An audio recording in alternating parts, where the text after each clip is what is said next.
nghiệp lặng than tên gửi lòng theo tiếng chuông. The Buddha was very brave. He wanted to guarantee that he will be able to keep Angulimala from continuing his course of destruction and killing. He seems to be ready to take the risk. His compassion was immense. And when Angulimala heard that, he took out his knife and threw it into the ground and kneeled down before the Buddha. I really, Siddhartha Gautama, I really want to stop. I really want to make the commitment to live the life of compassion and healing. Please do help me. At that time, the Venerable Shariputra, Ananda, and others disciples of the Buddha, they were looking for the Buddha. They were worried that their teacher would have been killed by Angulimala. Now they arrived and they saw Angulimala kneeling before the Buddha. They were so happy.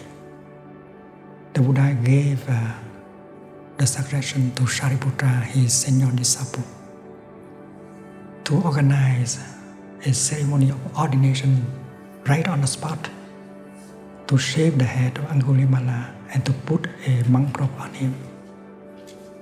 I take refuge in the Buddha, the person who is enlightened, compassionate. I take refuge in the Dhamma, the path of understanding and love and compassion.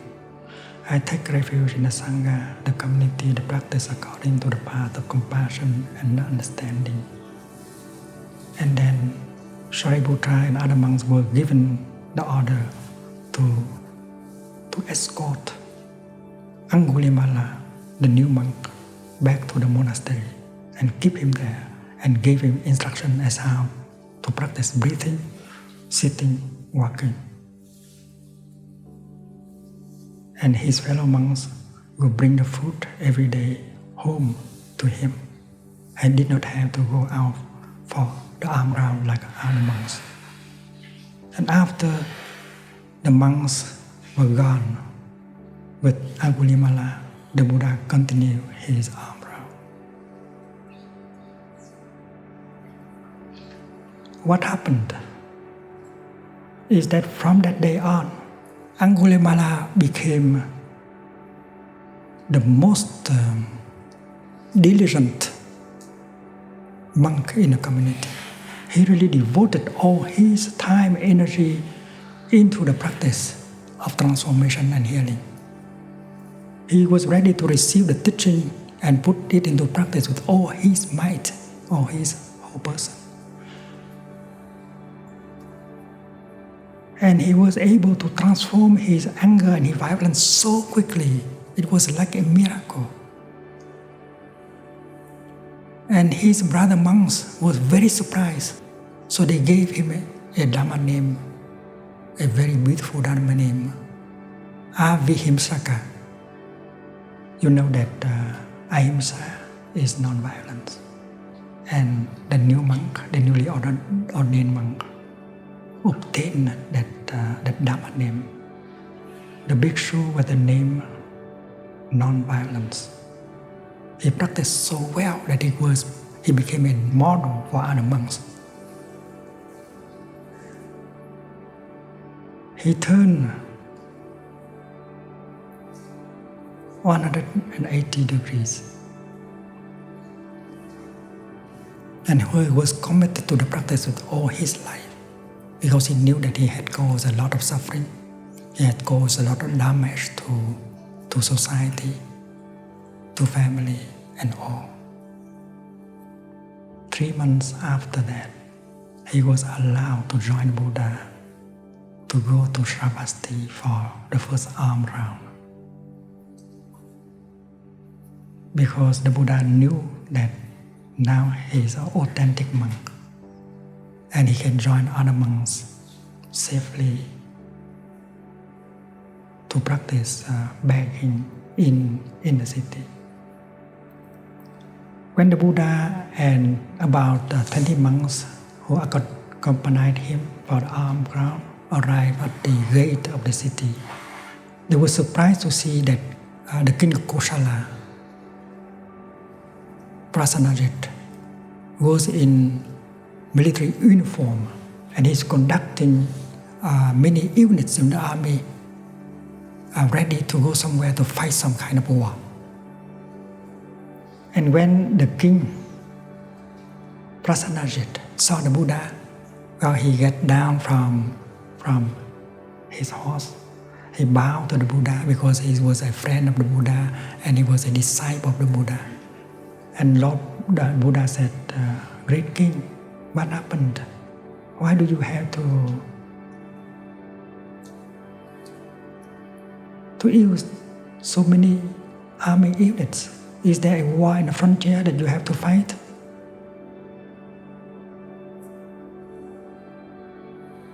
The king said, "No, my teacher, there is no war in the frontier. We have to call this unit on because we have heard that Angulimala is in town. And we are very afraid of him. 50, 100 policemen would not be able to deal with him. That is why I had to use this huge amount of soldiers in order to look for him." Angulimala was just standing behind the Buddha. And the king was just in front of the Buddha. The Buddha practiced breathing in and out.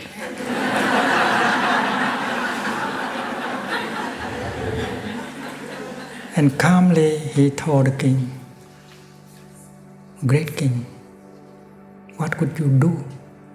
What would your majesty react if your majesty heard that Angulimala has renounced the path of violence and killing and embraced the path of practice of compassion, understanding, and repentance, and make the deep commitment to do no more harm to society? What if he become a monk, wholly devoting himself to the practice with the support of other monks? And if there is a guarantee that he will never repeat the mistake, the crime again?" King Prasenajit said, "Dear teacher, I don't believe that Angulimala would do that. He's a very, very evil person.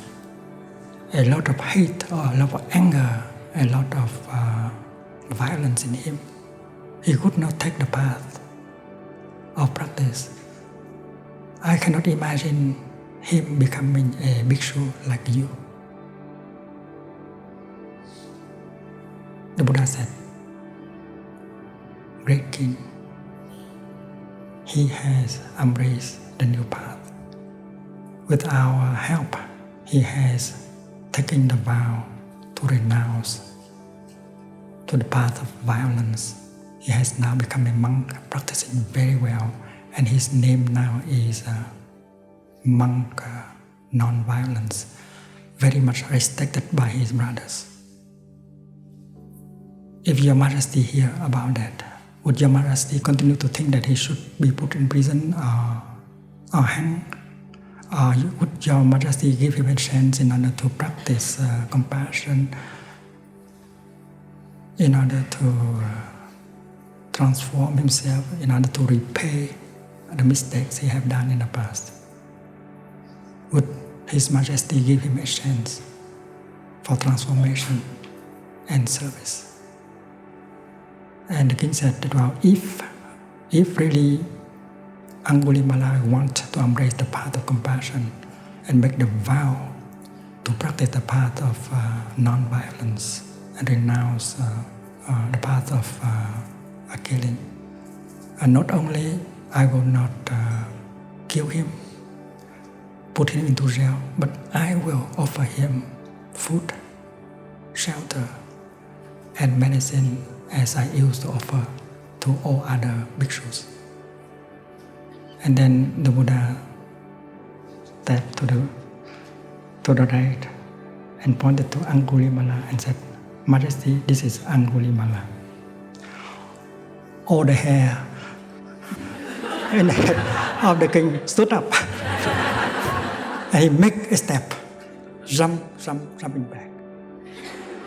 The Buddha smiled. It's no danger, Majesty.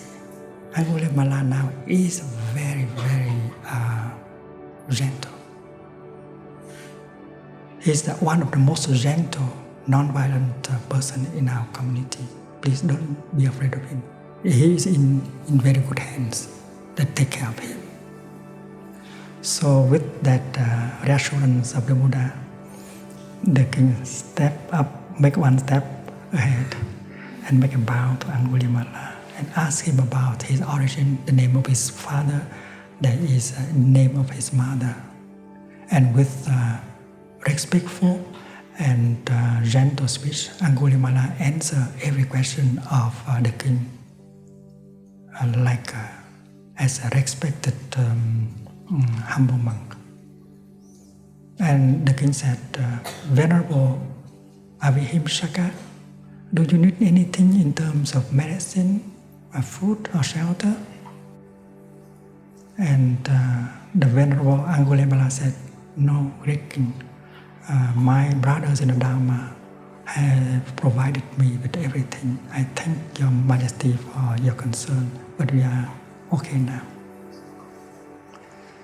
The king turned to the Buddha and looked at Buddha with great admiration. Dear teacher, what we cannot do, even with a mighty army, you have done. You don't have any weapons, any army, any political powers, and yet you have done what we as a government, as an army, have not been able to. Please stay long in our country as the light, as the spiritual support to the life of our nation. We thank you for having done what you have done in order to make the country a more peaceful place for all of us to live in. The Buddha said, we just try to do our best. The king said that, thank you, my teacher. Now I have to go back to my army unit and give the order for them to go back to their places. I have many things to do, so please allow me to do so. The Buddha said, Great king, please do what you deem necessary to do now. And thank you for having had this conversation. And now we can continue with our arm round. That story of Angulimala has been recorded in many scriptures. And if you are a poet, please write a poem on that, an epic poem. If you are a composer, please write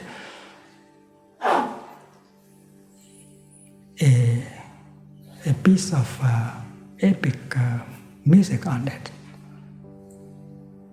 celebrating the capacity of transformation and healing. There are many things we cannot solve by our mighty means, like political powers, authority, weapons, army, but can be done with compassion, understanding, gentleness.